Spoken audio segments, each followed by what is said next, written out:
MPS in San Jose, California. And I'm going to show you a few exercises you can do to open up your hip flexors. We tend to sit a lot, sit in cars, sit at work, even in basketball positions or tennis or golf. We tend to always have tight hip flexors. So this stretch workout is going to help you with that. So we're going to start off with a quad stretch. So you might be even more familiar with a simple quad stretch where you take one leg back, but we're actually going to intensify that a little bit. So you're going to take one leg back, just like this as if you were standing. But the only difference is you're going to take one arm back and rest it on your forearm. If that's too easy, again, you should feel a stretch in the quad and in that hip flexor. If that's too easy, you're going to take your other hand and you're going to rotate through and try to push that hip forward. If that's still too easy, you're going to take both forearms down. And if that is still too easy, you're going to lay it all the way flat and release it out. All right?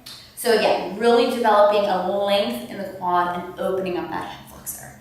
Another way to do that is to do our bridging with a roller.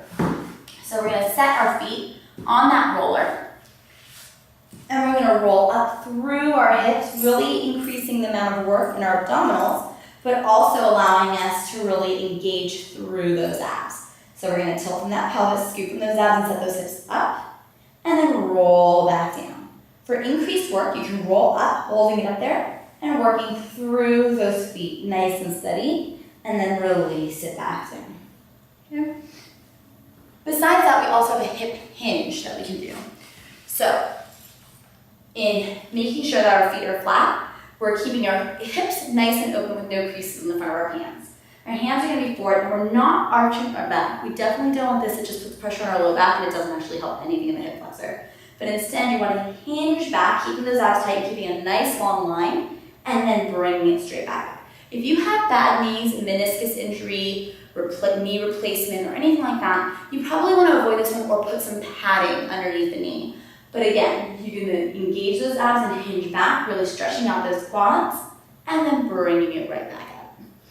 And the final one, for those of you that do Pilates here at MPS, the runner stretch is always the best. And though it's not easily replicated, you can do it with the foam roller and increase your stretch. So to get into your position, you're going to go ahead and go into a runner stretch with that roller right at your ankle. From here, that knee's going to be off the floor. You make sure your front knee's always in track with your ankle. And that roller, you're never going to roll up to your kneecap. It's just going to roll towards your kneecap.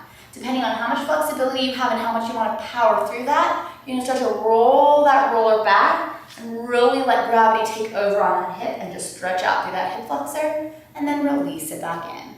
This might be enough right here, just alone, with the gravity pulling down on that hip. But if it's not, you can roll it back, making sure you do not go through the kneecap on that back leg, and then bring it back, never letting that forward knee come forward of your ankle.